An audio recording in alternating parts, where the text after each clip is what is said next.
शरीर पर शासन करने के लिए, मन पर शासन करने के लिए, दिव्य आनंद का अनुभव करने के लिए ब्रह्मचर्य नींव है। नींव ये लक्षण बताए जाते हैं जिसको पतन के मार्ग में जाना होता है उसके, जिसको कश्यप जी से उनके गुरुदेव कह रहे कि जिसको इस मनुष्य जन्म में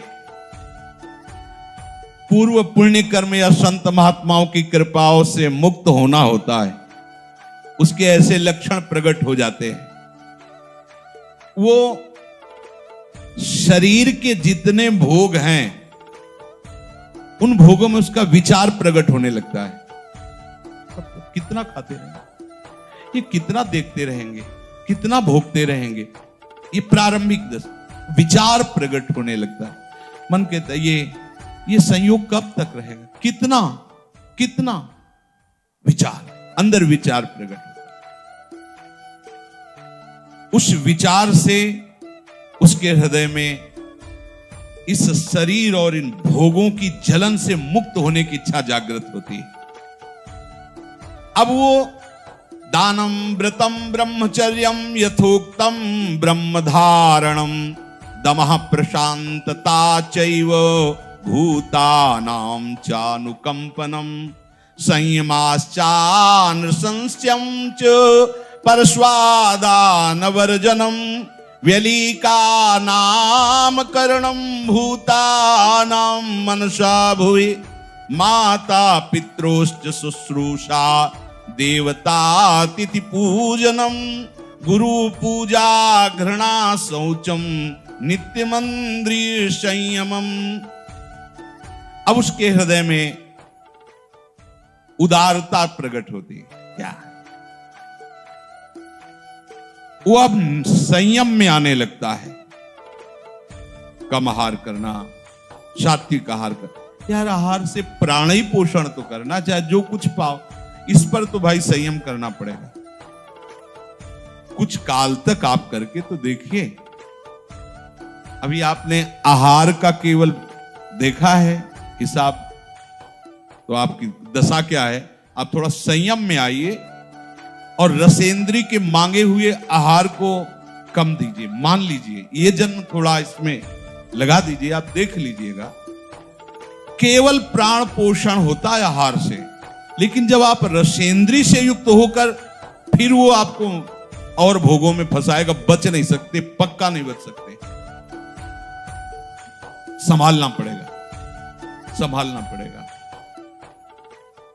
जब तक आपकी रसेंद्री ठीक नहीं होगी तब तक आप हमारी बातों को धारण करने की योग्यता नहीं प्राप्त कर पाएंगे। समस्त इंद्रियों में चांचल्यता प्रकट करने वाली प्रमुख इंद्री रसेंद्री है जिह्वा।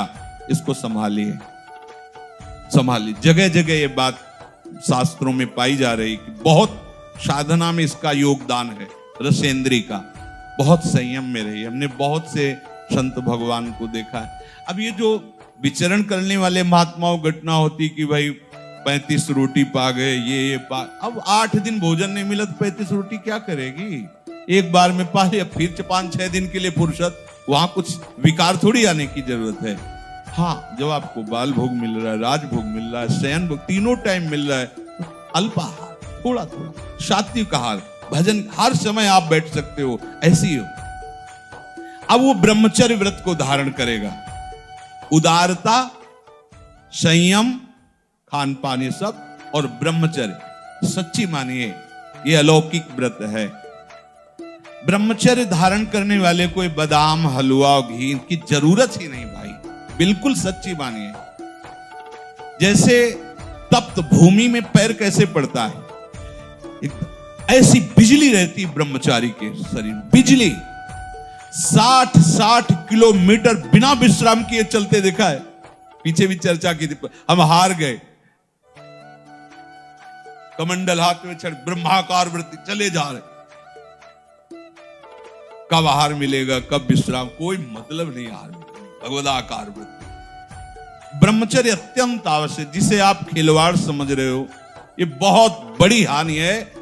जिन लोगों को ऐसा लगता है कि ब्रह्मचर्य छीण करके हम घी दूध पी करके या मकर और कौन सी भस्म और स्वर्ण भस्म मकरध्वज और क्या क्या, भाई ये सब उसकी पूर्ति नहीं कर सकते। ध्यान रखना, जो ब्रह्मचर्य आपका छीड़ हुआ, जो नस नाड़ियों का अभ्यास आपका गलत बन गया, उसको कोई भी भस्म, कोई भी औषधि, कोई भी घी, दूध, बादाम, पिस्ता ये पूर्ण नहीं कर सकता। ध्यान रखना, जिन लोगों को ऐसा लगता है वो भ्रम में है, वो भ्रम में है, वो भगवत आराधन की योग्यता खो देंगे। ब्रह्मचर्य अत्यंत आवश्यक है। नींद पर काबू पाने के लिए, शरीर पर शासन करने के लिए, मन पर शासन करने के लिए, दिव्य आनंद का अनुभव करने के लिए ब्रह्मचर्य नींव है, नींव। भले आप गृहस्थ में हैं तो शास्त्र आज्ञा करता है संतान उत्पत्ति आदि के लिए, बस बहुत जन्म हो गए खिलवाड़ करते हुए, थोड़ा तो संयम में इस जन्म में आ जाओ, चाहे गृहस्थ हो चाहे विरक्त हो। ऐसी प्रवृत्ति जो हम अनेक जन्मों से करते आए हैं, वही इस महामहिम मनुष्य शरीर को प्राप्त करके हम पुनः गलती दोहरा रहे हैं। अब हमको वो करना है जो आज तक किया नहीं। आज तक भोग करते रहे तो अब ब्रह्मचर्य से रहेंगे, आज तक विषय चिंतन करते रहे तो भगवत सेवा चिंतन करेंगे, आज तक संसार के रूप का चिंतन करते अब स्वामी के रूप का चिंतन करेंगे, आज तक संसार का नाम गुणगान करते रहे, प्रपंच का, अब मैं प्रपंचातीत प्रभु के नाम का, उनके गुणों का गायन करूंगा। जब जिसको भगवत प्राप्ति होनी होती है मनुष्य शरीर में, तो ये संयोग प्राप्त होना शुरू हो जाता है।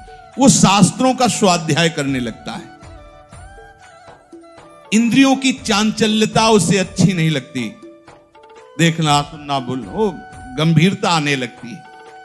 कोई भी उससे बात करे मुस्कुराकर, ऐसा दयाचित, सब पर करुणा करने वाला उसका स्वभाव बनने लगेगा। चित्त विषय चिंतन के लिए लालायित नहीं होगा, लालची नहीं होगा, चित्त उदासीन हो, कुछ अच्छा ही नहीं लगता। स्वभाव में कोमलता, दूसरों से कुछ लेने की इच्छा का त्याग, किसी को भी मन से भी दुख ना पहुंचाने की सोचना, मन से भी किसी को दुख ना पहुंचाने की नहीं, किसी को मन से भी दुख हम ना सोचे कि भगवान देखो हमको गाली दिया, अपमानित किया, इसको ऐसा नहीं, ऐसा भी नहीं। सद्गुरुदेव भगवान की पूजा, पवित्रता का स्वभाव और अपने इन कर्मों का कभी प्रचार ना करना, यह है जिसकी उन्नति होनी, भगवत प्राप्ति होनी होती है। तो ये लक्षण उसके हृदय में जागते हैं। अपने शिष्य कश्यप जी को वो बोल रहे हैं। और जिसका पतन होना होता है, नाश होना होता है, उसे विपरीत बुद्धि प्राप्त हो जाती है। बुरी दशा आने के पहले बुद्धि बदली जाती है। उसके हृदय में विपरीत दशा जागृत होती है। विनाश काल में बुद्धि व्यावर्तते चास्य विनाशे प्रत्युपस्थिते, उसकी ऐसी बुद्धि में उल्टी भावना आ जाती कि कब तक ये सब, अरे भोगो यार, भगवान को मिलना होगा मिल जाएंगे, ना मिलना सामने भोग उपस्थित है, भोगो। उसमें धैर्य नहीं रहता।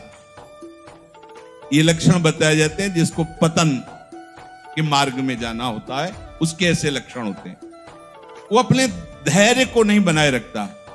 कोई भी भोग सामने आया, विचार नहीं करना, पशु की तरह बस उसे स्वीकार कर लेना नहीं। विवेक, अगला कदम रखने के पहले विचार करो, मेरा कदम कहां रखा जा रहा है, क्या होगा अगर मैं ऐसा करूंगा तो होगा क्या। अगर हमारे हरि गुरु अपनी कृपा की नजर हमसे हटा लिए तो फिर होगा क्या। नहीं नहीं, बहुत बार ये सब किया, अब नहीं नहीं, और भाग पड़े, ज्यादा नहीं नहीं के चक्कर में ना पड़े, उस स्थान से भाग पड़े जहां सामने भोग उपस्थित हो। धैर्यवान यदि ऐसा है कि कोई प्रभाव नहीं पड़ रहा तो भी वहां ज्यादा न टिके, हट जाए। काजर की कोठरी में कैसो भी सयान हो जाए, दाग लागी है, पैलागी है, पैलागी है, महापुरुषों ने कहा है। उसका धैर्य खत्म हो जाता है, धैर्यवान नहीं रहता। बहुत ध्यान देने योग्य बात है। शिष्य को बता रहे जिसका मंगल होना होता उसके ऐसे लक्षण जो आप पहले वर्णन किए, और जिसका पतन होना होता उसके ऐसे लक्षण। अब वो विषयों के अनुकूल समय में मन पर अधिकार ना होने के कारण वो अपनी प्रकृति के विरुद्ध आचरण करना शुरू कर देता है। अपनी स्वाभाविक प्रवृत्ति प्रभु की तरफ होनी चाहिए, उनके हम अंश हैं, पर वो विरुद्ध आचरण जो भगवत मार्ग से हमें पतित कर दे, ऐसे आचरणों में खुश होकर वो चलने लगता है। अत्यंत हानि पहुंचाने वाली वो क्रियाएं करने लगता है। देख लीजिए ये सब, उनका क्या व्याख्या करें।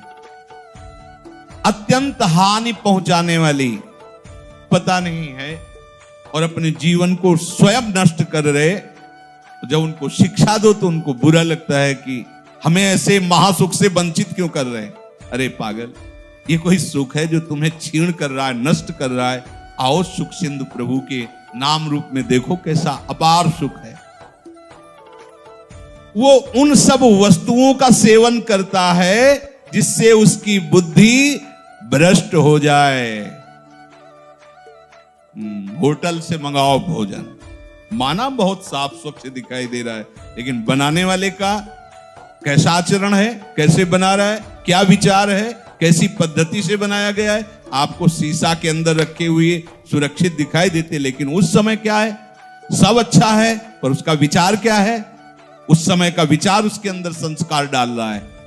ये ज्यादा चाट चूट वाली जो जबान है, ये परमार्थ लायक नहीं होती, इसको सुधारो।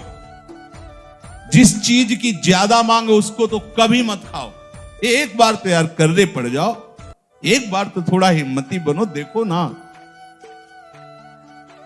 देखो एक ऐसा फिर समय आता है कि इन सब बातों का महत्व नहीं रहता जो हम आपको बता रहे हैं, कोई महत्व। एक समय पूज्य पाद उड़िया बाबा एक कवल एक बार में दे दो, जितना देना, 24 घंटे में एक बार, बस एक कवल।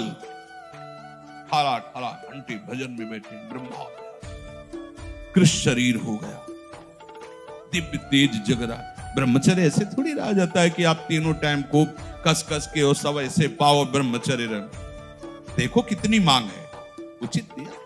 वो अपने आप पचेगा ना, उसको भी तो पचने का समय दो। सब भरते रहोगे तो पचेगा कैसे, वो फिर पतन हो जाएगा उसका। उसको पचाने के लिए सामर्थ्य चाहिए। क्या सामर्थ्य, जितनी आवश्यकता है वो अंदर पता चलता है। जहां थोड़ा ऐसा लगे कि हम छक रहे हैं, बिल्कुल उसके आगे एक कवल भी मत पाइए। अभ्यास बना लीजिए, उतना ही रखिए। और अगर ऐसा लग रहा है कि पाने की थोड़ी इच्छा है और थोड़ी नहीं है, तो बिल्कुल मत पाइए। उसमें आपका ब्रह्मचर्य पचेगा। जो आपके अंदर जठराग्नि हो, आपके ब्रह्मचर्य को विशुद्ध करेगी। और धीरे धीरे ब्रह्मचर्य जब स्थित होने लगता है तो ऊर्ध्वगामी होने लगता है। जहां ब्रह्मचर्य ऊर्ध्वगामी हुआ तो दिव्य तेज, दिव्य शक्तियां, दिव्य ज्ञान अपने आप जागृत हो जाता है। ये इसीलिए, इसी आनंद के लिए तो मुझे मनुष्य शरीर मिला है भाई। काहे को, जो बहुत बार, अब नहीं, अब जो एक बार भी नहीं हुआ वो करेंगे। क्या, भगवत आराधना, संयम से रहकर प्रभु के मार्ग में चल। ये आहार पर ध्यान दीजिए, सारा का सारा परमार्थ का इसी पर टिका है, इसी पर, आहार पर ही।